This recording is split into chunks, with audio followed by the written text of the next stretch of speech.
오늘 저는 품꾼같이 마실 때라고 하는 제목으로 말씀을 정해 보았는데요. 제목을 정했는데 오늘 같이라고 하는 단어를 3번이나 반복합니다. 꽃과 같이, 그림자 같이, 품꾼 같이, 이렇게 우리의 인생을 이야기하고 있는데 특별히 품꾼에 좀 포커스를 좀 맞춰 보고자 합니다. 요양원에 얼마 전에 좀 다녀왔던 적이 있습니다. 요양보호사가 하는 말이, 할머니들이 제일 많이 하는 말이 나 집에 갈래 라고 하는 말씀을 제일 많이 한다라는 이야기를 들었습니다. 왜 가시려고 그러냐? 집이 좋아서 뭐 이런 거 아닙니다. 뭐 두고 뭐 귀한 거 두고 있는 것도 아니고요. 아들, 남편 밥 해주러 가야지 된답니다. 요양원에 계시는 또 기억이 가물가물하는 우리 어머니들이, 할머니들이 평생을 밥해 주셨습니다. 여전히 지금은 안 해도 되는 상황에서도 그렇게 밥 생각, 자식들 생각, 남편 생각 하고 있는 그 어머니들의 그 사랑을 보면 가슴이 뭉클해집니다. 영국의 유명한 작가였던 섹스피어가 여자는 연약하지만 어머니는 강하다라는 말을 했는데 정말 그런 것 같습니다. 오늘 말씀에서는 품꾼처럼 사는 존재, 하나님께서 정하신 날이 있습니다. 언제 어떻게 부름 받을지 알 수 없으나 우리 모두가 기대와 소망 가운데 살아갈 수 있기를 주의 이름으로 축복합니다. 날이 저물면 삭슬받기 바라는 품꾼, 오늘의 수고와 고난이 속히 빨리 끝나고 이제는 안식 가운데 가족들과 만나는 것들을 기대하며 나아가는 품꾼, 그 품꾼 같은 우리의 모습. 그런데 세상 사람들은요, 그 끝을 안타깝게도 그냥 끝으로 생각하는데요, 우리 믿음의 사람들은 소망이 있습니다. 영원하신 하나님과 함께하는, 그리고 이 수고로운 인생 속에서 이제는 쉼과 안식을 누리기를 바라는 마음들을 가지고 있지요. 지금 오늘이 힘들지라도 소망 가운데 살아가는 저와 여러분일 수 있기를 주의 이름으로 축복합니다. 제가 주보에도 기록해 놓은 시가 좀 제가 요약을 했지만 짧게 써놓은 시가 있습니다. 심순덕 시인의 엄마는 그래도 되는 줄 알았다라는 것인데요.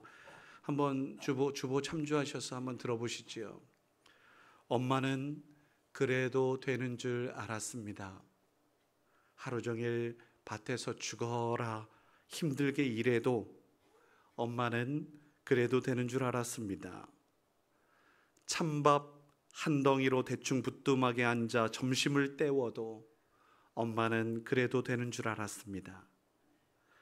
한겨울 냇물에서 맨손으로 빨래를 방망이질 해도 엄마는 그래도 되는 줄 알았습니다. 배부르다, 생각 없다, 식구들 다 먹이고 굶어도 엄마는 그래도 되는 줄 알았습니다. 발꿈치 다 해져 이불이 소리를 내도 엄마는 그래도 되는 줄 알았습니다. 손톱이 깎을 수조차 없이 닳고 문드러져도 엄마는 그래도 되는 줄 알았습니다.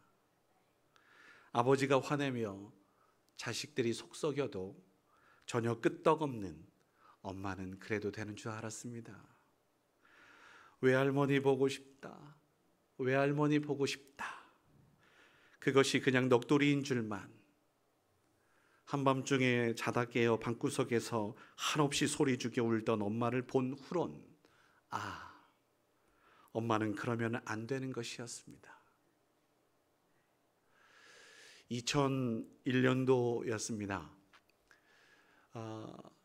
가수 G.O.D라고 하는 가수가 어머니께라는 노래를 했어요. 그 가사도 다르지 않습니다. 어려서부터 우리 집은 가난했고 라면이 너무 지겨워서 맛있는 것 좀 사달라고 떼를 썼었습니다. 어머니가 마지못해서 숨겨둔 비상금으로 시켜주신 짜장면 한 그릇이 너무 행복했었습니다만 어머니는 드시지 않았습니다. 어머니는 짜장면이 싫다고 하셨습니다. 야야야 뭐 이렇게 하면서 노래 부르고 그렇게 살아가고 후회하고 눈물도 흘린다라는 노래 가사가 문득 생각이 났습니다. 여러분, 부모는 자녀를 위해 모든 것을 희생, 사랑, 헌신, 섬기죠. 당연한 것이라고 생각했더랬습니다.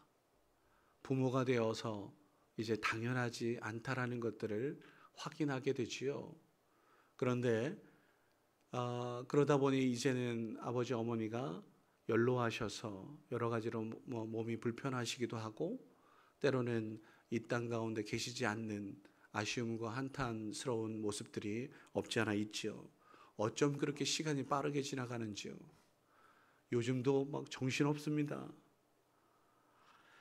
후회 없는 인생을 살아갈 수 있는 저와 여러분일 수 있기를 주의 이름으로 축복합니다.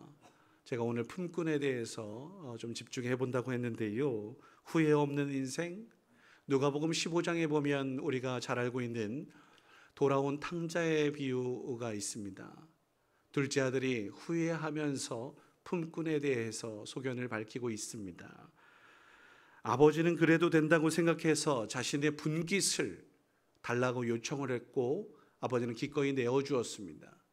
허랑방탕하게 탕진했죠. 여기에 더해서 세상이 그렇게 녹록치 않다라는 것을 흉년이 들었기 때문에 깨달고 알게 되었습니다. 그러면서 후회하며 스스로 돌이켜 말하기를, 누가복음 15장 17절 하반절 이하의 말씀입니다.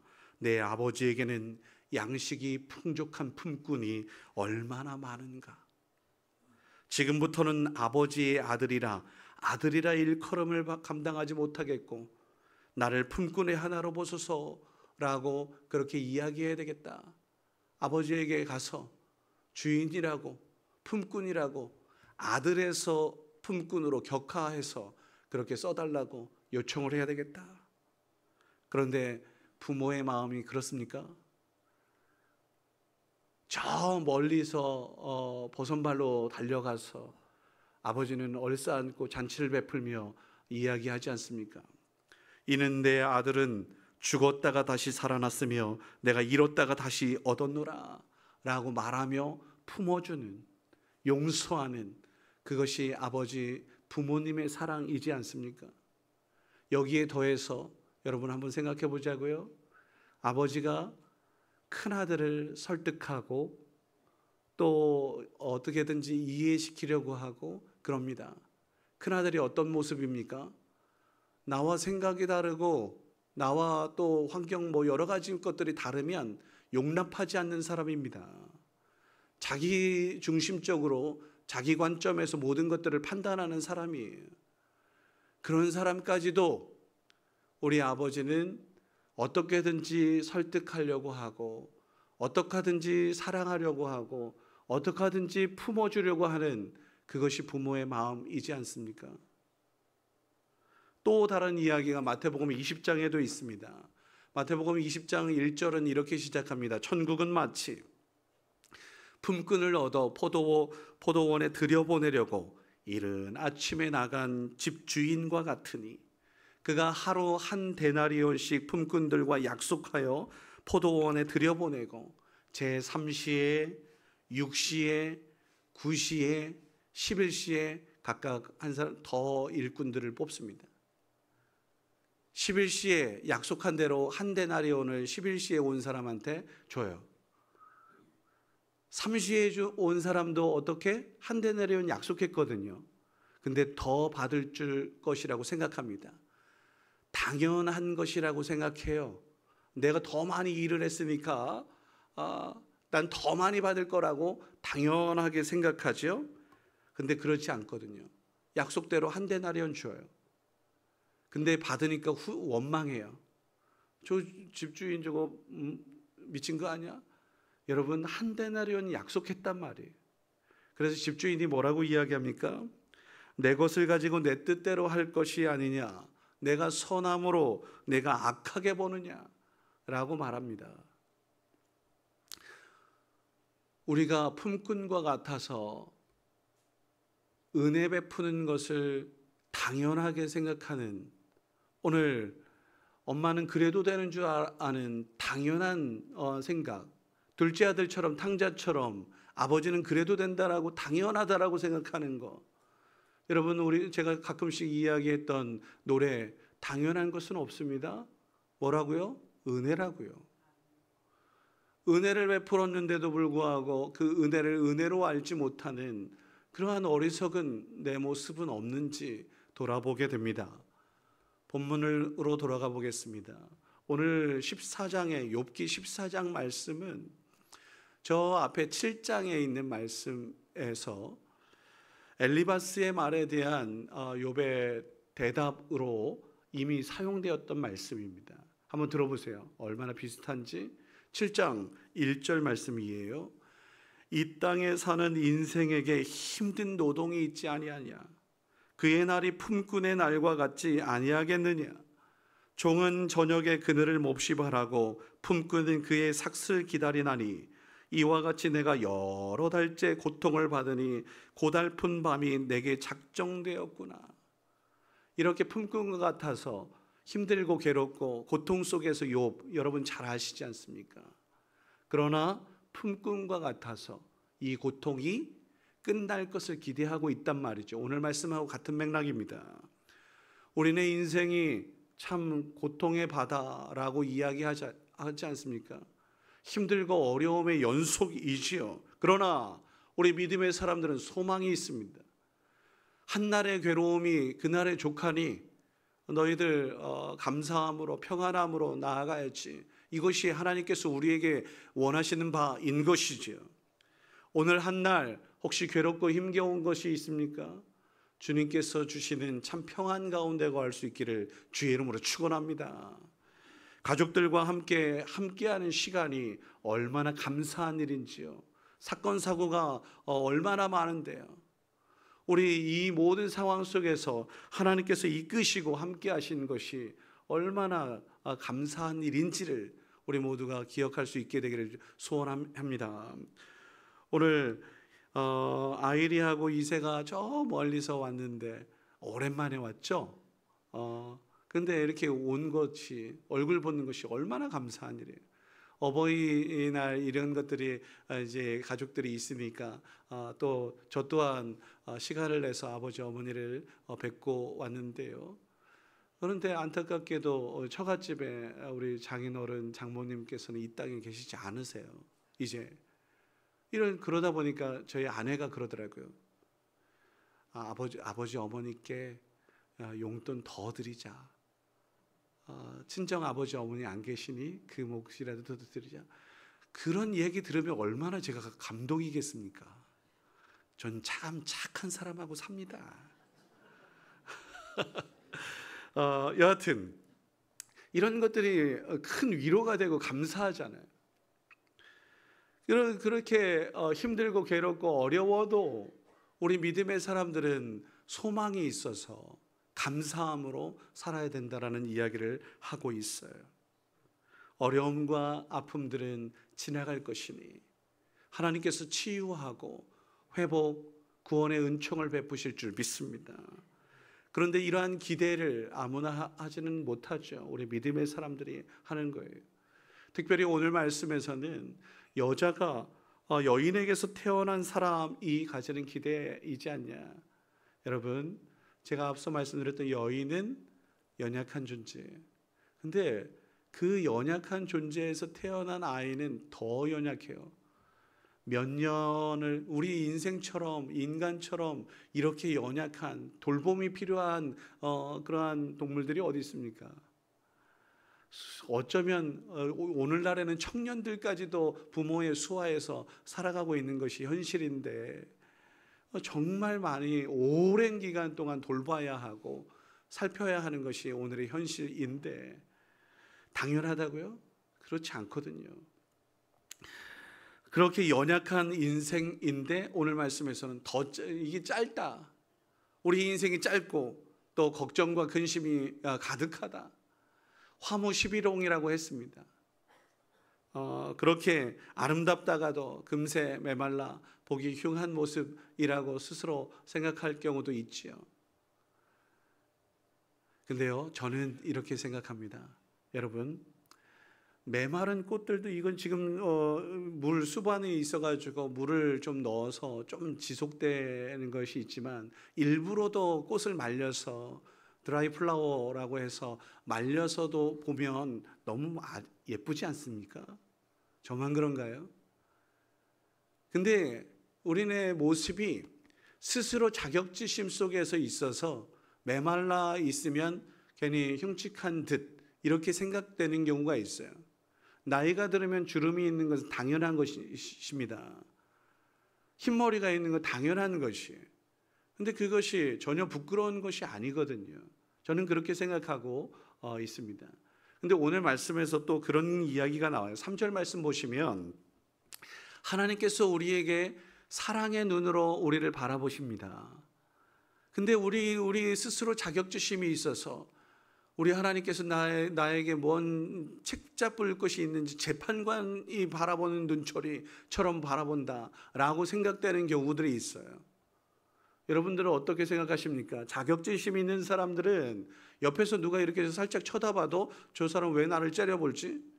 이런 생각 가질 때가 있다고요. 무섭고 두렵고 떨릴 때가 있단 말이죠. 이 가운데에 하나님께서 우리에게 그렇게 하지 마라고 말씀하십니다. 우리의 마음에 두려움, 떨림 이런 것들 뒤로 하고 담대하게 평안하라 말씀하시는 줄 믿습니다. 오늘 그럼에도 불구하고 우리는 두렵고 떨려. 왜 나는 연약하고 부족해. 이런 모습들 너무 많죠. 그래서 욥은 한탄합니다. 4절 말씀. 누가 깨끗한 것을 더러운 것에서 낼 수 있을까? 무슨 말입니까? 우리는 본질상 죄인이었다. 나는 불의했고 연약하고 무지하고 어리석구나. 뭐 이런 이야기를 고백해요. 이러한 고백 당연히 해야죠. 사도 바울도 그랬습니다. 오호라 나는 곤고한 사람이로다. 이 사망의 몸에서 누가 나를 건져낼까? 한탄스러운 거예요. 나의 생각은 이렇게 생각은 옳은 길로 가려고 하지만 육신이 연약하여 자꾸 그런 길로 자꾸 가려고 하는 모습들이 없지 않아 있잖아요. 그러나 이 상황 속에서 우리가 누가 이 사망의 몸에서 나를 구원할까? 우리는 답을 알고 있는 사람들입니다.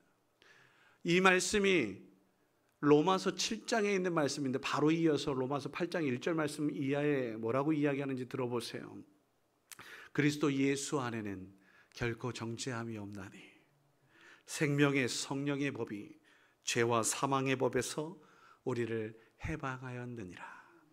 아멘입니까? 우리가 죄와 사망의 그리고 본질상 진노의 자녀, 연약하고 무지한 어리석은 이 상황들을 일지라도 주 예수 그리스도 안에서 우리가 의롭게 되고 정결케 되고 너는 단시간에 허무한 인생이 아니야. 영원한 하나님의 자녀가 되는 권세를 누리게 되었어 라고 말씀하시니 세상 사람들처럼 그렇게 허무한 인생으로 살지 아니하고 우리에게는 소망이 있으니 생명이 있으니 자유함이 있으니 그 은혜로 알고 살아가는 우리 모두가 되어야 한다라는 말씀입니다.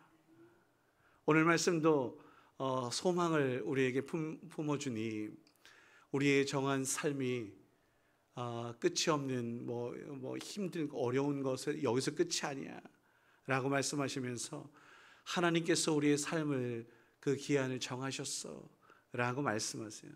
모든 것을 정하시고 또 이끄시고 역사의 주인 되시는 그 하나님을 바라보라고 권면하는 듯 말씀하십니다. 사도행전 1장 7절 말씀이지요. 때와 기한은 아버지께서 자기의 권한에 두셨으니 너희 알 바 아니야 라고요. 우리는 지금 여기에서 최선을 다하면 되는 줄 믿습니다. 하나님께서 우리에게 영혼을 선물하시기를 원하십니다. 생명 주시기를 원하십니다. 기쁨, 더 좋은 것들을 주시기를 원하시는 분이십니다. 그래서 오늘 욥은 눈을 돌이켜라. 지금 현실, 이 고통, 아픔, 이것에서 눈을 떠서, 자 보시죠. 세상을 바라보는 눈에서, 그리고 지금 당장 여기에서만 바라보는 오늘의 현실 속에서 눈을 돌이켜 영안이 뜨여지는 저와 여러분일 수 있기를 주의 이름으로 축복합니다. 하나님을 바라볼 수 있기를, 하나님의 선한 손길을 바라볼 수 있는 믿음의 눈을 뜰 수 있기를 주의 이름으로 축원합니다. 우리는 결코 허무한 인생이 아닙니다. 짧은 삶이 아니에요. 영원한 생명을 향하여 전진하는 사람입니다. 부족하고 연약하다고요? 그렇지 않습니다. 하나님께서 우리를 존귀하다라고 말씀하시고 귀하다라고 말씀하십니다. 혹 우리의 연약함이 있을 수 있어요. 그러나 그 또한 하나님께서 치유하실 것이고 또 회복하실 것이고 구원의 은총을 베푸실 줄 믿습니다. 고난과 어려움에 집중하기보다는 하나님께서 행하실 놀라운 일들을 소망하며 믿음으로 전진하는, 그래서 참 평안과 쉼과 안식을 누리고 또한 이 상황도 즐기며 기쁨으로 나아갈 수 있는, 파도가 높다고 투정할 것이 아니라 그 파도를 정말 서핑하듯 즐길 수 있는 우리 모두가 되어야 할 줄 압니다. 품꾼, 다시 돌아가 보죠. 누가복음 15장에 품꾼을 처럼 여기지 않았습니다. 아버지는 자녀이기 때문에, 우리를 자녀이기 때문에 품으십니다. 우리와 좀 다른 사람들이 있습니까? 그들을 용납할 수 있도록 아버지 하나님께서 우리를 설득하실 겁니다. 야, 내가 그런 것처럼 너도 이해하고, 또 내가 그런 것처럼 너도 용서하고, 내가 그랬던 것처럼 너도 좀 사랑하며 살면 안 될까? 라고 우리에게 요청하고 계시지요. 또 마태복음 20장에 있는 말씀처럼 품꾼들을 어떻게 하면 저들의 삶을 위하여 선함을 베풀까, 자비를 베풀까 생각하는 집 주인과 같습니다. 우리 아버지는 모든 것의 주인 되시는 분이신데 그분께서 우리에게 더 좋은 것들을 주시기를 원하세요. 선함을 악하다라고 이야기하는 어리석음을 범하지 않아야 될 줄 압니다. 당연한 것은 없습니다. 은혜로 아십시다. 오늘 한 날도 허락하신 은혜가 있어요. 이곳을 이끄시고 안전케 하시고 또 함께 예배하며 교제할 수 있도록 이 모든 것이 주께서 베푸신 은혜인 것입니다. 그래도 된다고요? 우리 편에서는 그래도 되는 것은 없습니다. 하나님 편에서 그러하죠. 또 그럴 수 있어. 이거는 하나님 편에서 그럴 수 있는 겁니다. 우리 편에서는 그리고 옆에 있는 사람들 혹시 나하고 생각이 다를 수 있어요. 우리 자녀들 세대 차이가 날 수 있어요. 그럴 수 있다라고 하나님 아버지의 마음을 품고 넉넉하게 이해하는 저와 여러분이 되어야 할 줄 압니다. 우리 부모님 세대에 그 어려운 모든 것들을 다 감당하셨던 그것들을 충분히 이해하고 또 용납하고 그럴 수 있다라고 생각하며 나아가야죠. 이것이 우리에게 주어진 하나님께서 요청하시는 바라고 저는 그렇게 묵상했습니다. 마지막을 저는 말씀으로 마무리를 짓고 싶은데요. 이사야 55장 9절 말씀입니다. 하나님께서 우리에게 인생들에게 하신 말씀, 하늘이 땅보다 높음같이 내 길은 너희의 길보다 높으며 내 생각은 너희의 생각보다 높음이니라. 나는 여호와니라. 아버지 어머니의 생각이, 그 사랑이 자녀의 생각 그 이상입니다. 하나님의 그 크신 사랑이 우리의 사랑 이거 아무것도 아니죠. 내가 하나님께 아주 작은 것들이면서 생색내는 그러한 어리석은 범하지 마십시다. 아버지 하나님의 그 큰 사랑에 하나님 우리 모두가 더없이 감사하며 은혜로 알며, 그리고요 우리 주님 만날 그날이 반드시 옵니다. 우리 아버지 어머니 사랑하는 사람 만날 그날이 반드시 옵니다. 그때에 우리 함께 기뻐하며 즐거워할 수 있도록 지금 여기에서 최선을 다하는 힘을 내어 전진하는 저와 여러분 될 수 있기를, 그래서 아버지가 어머니가 두 팔 벌려 수고했다 아들아 딸아 라고 맞이하는 그날을 기대하며 오늘도 기쁨으로 평안으로 담대함으로 전진하는 저와 여러분 될 수 있기를 주의 이름으로 축원합니다. 기도하겠습니다. 나는 선한 싸움을 싸우고 나의 달려갈 길을 마치고 믿음을 지켰으니 이제 후로는 나를 위하여 의의 면류관이 예비된 줄 믿습니다. 그날에 주 의로우신 재판장이 우리에게만 아니라 주의 나타나심을 사모하는 모든 자에게도 그 은혜를 베푸실 줄 믿습니다. 생명의 주 하나님, 시간이 어쩜 그렇게 빠르게 지나가는지요. 인생이 어쩜 그렇게 빨리 지나갔는지요. 화려한 때도 어느덧 시들 때가 되었습니다.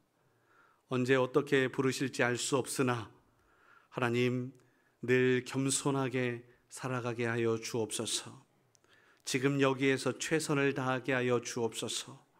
하나님 아버지의 마음을 품고 살아갈 수 있도록 은혜 베풀어 주옵소서.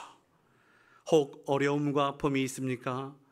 주님, 이 또한 지나갈 것을 기대하며 소망 가운데 믿음 잃지 않게 하여 주시고, 무엇보다도 말씀 위에 주님과 함께 주의 선하심과 인자하신 손길을 기대하며 살아가는 주의 백성들 되게 하여 주옵소서.